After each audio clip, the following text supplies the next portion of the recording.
उपचुनावों के उन नतीजों से करते हैं जो बीजेपी को बहुत चुभने वाले हैं। चुभने वाले इसलिए हैं क्योंकि देश में जिन 3 विधानसभा सीटों पर उपचुनाव हुए थे उनमें बीजेपी सिर्फ 1 सीट जीत पाई। बिहार के बांकीपुर में बीजेपी के नीरज सिन्हा की हार हुई और जनसुराज के प्रशांत किशोर को जीत मिली। एमपी के दतिया में कांग्रेस के घनश्याम सिंह ने बीजेपी के आशुतोष तिवारी को हराया।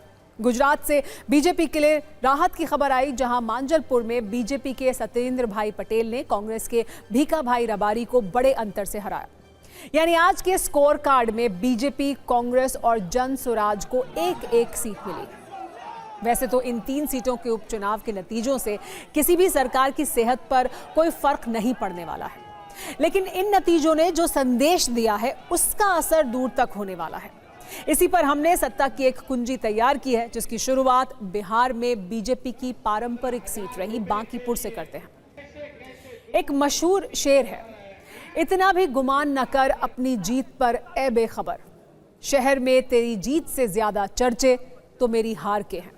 बिहार के बांकीपुर के नतीजों पर यह बिल्कुल फिट बैठ रहा है। बांकीपुर सीट पर बीजेपी की हार की चर्चा इसलिए ज्यादा है क्योंकि बीजेपी आज वो बांकीपुर सीट हार गई जिस सीट से उसके राष्ट्रीय अध्यक्ष नितिन नबीन कुछ ही महीने पहले 50,000 से ज्यादा वोटों से जीते थे। इस हार की चर्चा इसलिए भी है क्योंकि बांकीपुर वो सीट है जिसे बीजेपी 1995 के बाद कभी नहीं हारी थी। आज बीजेपी वो सीट हार गई जो पूरी तरह से शहरी सीट है और जिसे बीजेपी का स्ट्रॉन्ग होल्ड कहा जाता है। और इस सब के अलावा इस सीट की चर्चा इसलिए भी ज्यादा है क्योंकि यहां बीजेपी को जनसुराज के नेता प्रशांत किशोर ने हराया है। आज की जीत के साथ प्रशांत किशोर की चुनावी यात्रा शुरू हो गई। पहले वो सिर्फ चुनाव लड़वाते थे। 2025 के विधानसभा चुनाव में उन्होंने पार्टी बनाकर चुनाव लड़ा। हालांकि वो खुद चुनावी मैदान में नहीं आए। इस बार वो चुनावी मैदान में भी उतरे और उस सीट से लड़े जिसके बारे में ये कहा जाता था कि बीजेपी इस सीट से जिसे भी उतार देगी उसकी जीत तय है। लेकिन राजनीति में धारणाओं की उम्र ज्यादा नहीं होती और ये धारणा भी आज टूट गई। प्रशांत किशोर ने बीजेपी के नीरज सिन्हा को बड़े अंतर से चुनाव हराया। प्रशांत किशोर को 63,946 वोट मिले। बीजेपी के नीरज सिन्हा को 44,700 वोट मिले। दोनों के बीच 19,000 से ज्यादा वोटों का अंतर रहा। यानी जहां बीजेपी पिछला चुनाव 50,000 वोटों से जीती थी, वहीं इस बार 19,000 से हार गई। नतीजों के बाद प्रशांत किशोर ने सबसे पहला हमला सीएम सम्राट चौधरी पर किया। उन्होंने दावा किया कि बांकीपुर की जनता ने बीजेपी नेतृत्व को एक स्पष्ट संदेश दिया है कि बिहार के लिए एक अच्छे व्यक्ति को मुख्यमंत्री नियुक्त करें।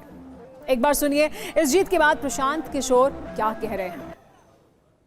ये चुनाव विधायक बनाने का चुनाव नहीं है, ये चुनाव है भाजपा के केंद्रीय नेतृत्व को, मोदी जी को, अमित शाह को एक संदेश देने का कि जिस बिहार की जनता ने आपको 202 विधायक जिताकर आपको पूर्ण बहुमत की सरकार बनाने का अवसर दिया है, एक बार उनके और उनके बच्चों के पढ़ाई, रोजगार और पलायन की चिंता कीजिए और बिहार में किसी अच्छे आदमी को मुख्यमंत्री बनाइए।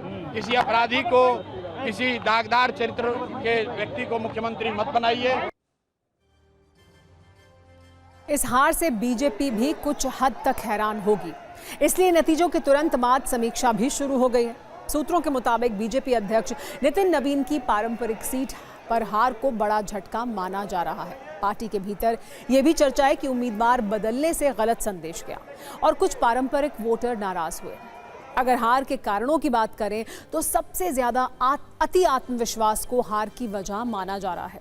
नीट छात्र आंदोलन का असर चुनाव में देखने को मिला। यूजीसी मुद्दे पर अगड़े वर्ग की नाराजगी का नुकसान बीजेपी को हुआ। भरत तिवारी प्रकरण से कोर वोटर नाराज हुए। सम्राट चौधरी के खिलाफ बने माहौल का असर चुनाव में देखा। प्रशांत किशोर की छवि और उनके उठाए मुद्दों को जनता का समर्थन मिला।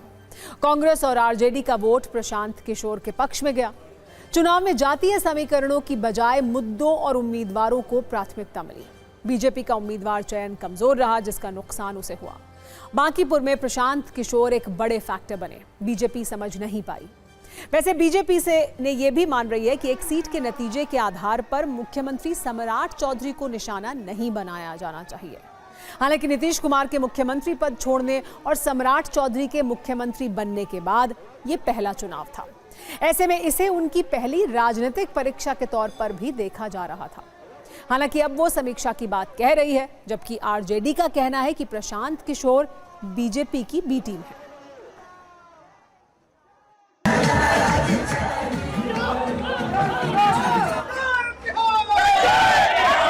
मेहनत की है तो जीतना और बाकी पूरा चलता है।